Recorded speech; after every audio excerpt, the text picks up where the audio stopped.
Good evening, friends, and welcome back to Tuesday Talk. If you're watching this when it's first being put out, you know that I have been on July Rest Month. Something that Sweet Selah Ministries does every year is take a month off. And it was wonderful. I had a great time with family and a lot of time just sitting around, and I feel restored and ready again to chat with you on Tuesday nights. So, my name is Sharon Gamble.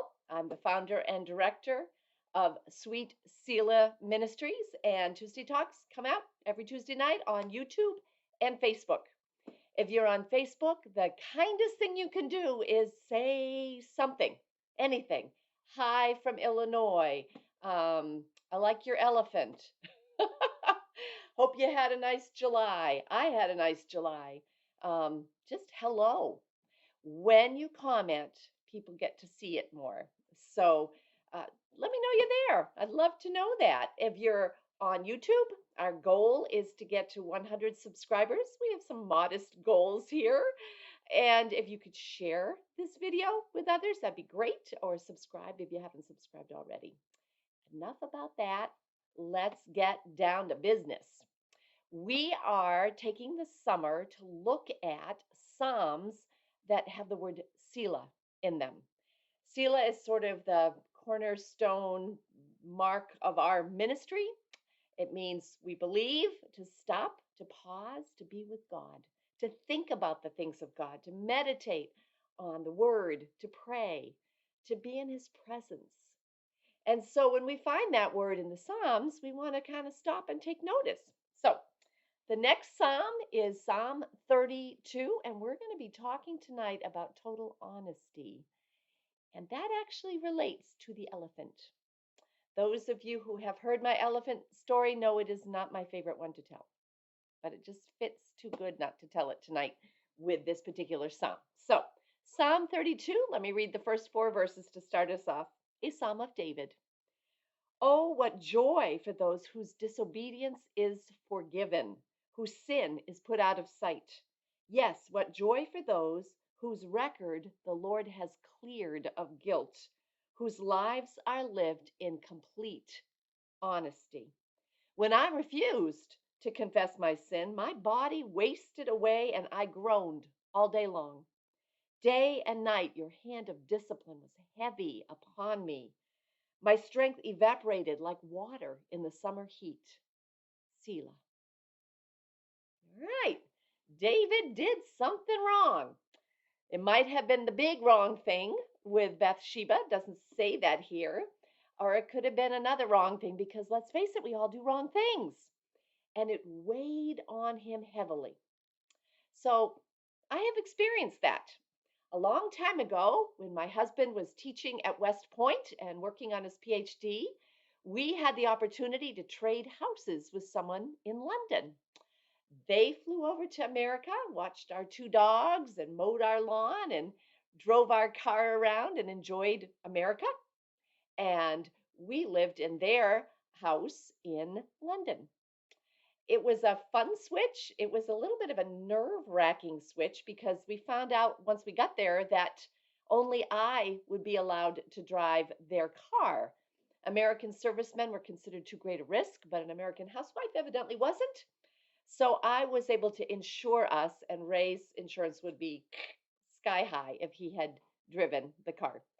So I had to learn how to drive a manual shift on the wrong side of the road, uh, just all backwards in London with double decker buses and bicycles weaving in and out in an area I didn't know. It was headachy. And maybe the third day that I drove that car, I put it in reverse and I heard a thunk, and the car would not move. The transmission was gone. I had to call the gentleman who was now in America's son in law, who was responsible for us, and say, I wrecked the transmission in your car. He was so nice. He said, no, no, no, no. It was going anyways. Don't worry about it. We'll take care of it. Okay. So they fixed the transmission and gave me back the car and trusted me again. Well, the next thing that happened was they had these lovely French doors leading from the kitchen into the dining room. And they had handles that weren't supposed to turn. You were supposed to just push. But for some reason, I forgot that and tried to turn the handle and thought, it's funny, it's kind of stiff. And I turned it and the handle came off in my hand. Okay, so now I've ruined the door handle in their nice French doors. And I called and told him, I was still being honest at this point. And he said, oh, no worries, and came over and fixed the doorknob. So the next thing that happened was we were in the living room and they had these wonderful elephants. They were from Kenya. They were actually wooden. This is a brass elephant, but it's sort of thematic. But theirs were wooden. They were tall. There was like a dad elephant, a mama elephant, and a baby elephant. And they were kind of in their unused fireplace. You know how some fireplaces are just kind of a show? Well, theirs was. And so there they were, and they looked very nice. And he was quite proud of them. He'd pointed them out to us because he'd been on a missions trip and got the elephants there. So, not easy to replace, right? I don't go to Kenya that often to replace an elephant. Well, the girls and I, my two daughters and I, were dancing. We were doing ballet in the living room. And one of us fell into the fireplace, one of my daughters, and broke the father elephant's leg right off. And here is where my dishonesty entered. I was not completely honest at all. In fact, I was deceitful. I I felt like I couldn't face them again. I wasn't willing to be humbled again. My pride would not allow that. I just felt so inept that I very carefully manufactured it so that leg fit and the little stump that was there together, left it in the fireplace. You couldn't tell it was broken, although it was all the way through. And we just didn't use the living room for the rest of the time we were at their house. And we thanked them very much for the house and we left. And that was that. Except it wasn't. Because just like David, when I refused to confess my sin, verse 3 of Psalm 32, my body wasted away and I groaned all day long. I felt the weight of my lie. They had been so kind and good to us, and I'd wrecked his elephant. I tried to get away from it, but his, verse 4, hand of discipline was heavy upon me. I used to love my quiet times. I love my quiet times now. During that period of time, I did not love my quiet times because God would remind me of the elephant. Well, I wouldn't confess it. We left England, we came home. Months went by where my relationship with God was out of whack because I wouldn't obey and I had no peace.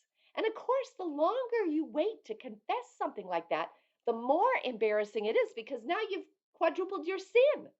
You've not only not confessed it initially, you're not telling them about it even now. And so you've delayed it.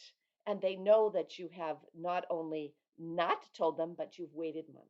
So finally, at Christmas time, I wrote them a Christmas card and I apologized and I told them the whole story and I sent them $50, which I don't know, you can't get a beautiful hand carved Kenyan elephant back from someone that gave it to you that's broken, can you?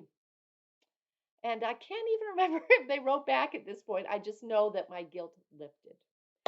So, as we read this psalm, this first bit is pretty personal to me. I read Psalm 32 and I'm like, I'm right there with you, David. When I did not confess my sin, when I was not honest, when I allowed my pride to get in the way, when I wasn't willing to just be humble and say, we messed up again, I suffered for it. Let's go on to verse 5, and we're going to read 5 through 11 now and finish. Finally, says David, I confessed all my sins to you and stopped trying to hide my guilt. I said to myself, I will confess my rebellion to the Lord. And that's what it is. It's rebellion against Him when we don't confess sin, isn't it? And you forgave me. All my guilt is gone, Selah. Why do we wait to ask forgiveness when all our guilt is gone when we're forgiven? Man, you're like 20 pounds lighter. Verse 6. Therefore, let all the godly pray to you while there's still time, that they may not drown in the flood waters of judgment. For you, O Lord, are my hiding place. You protect me from trouble.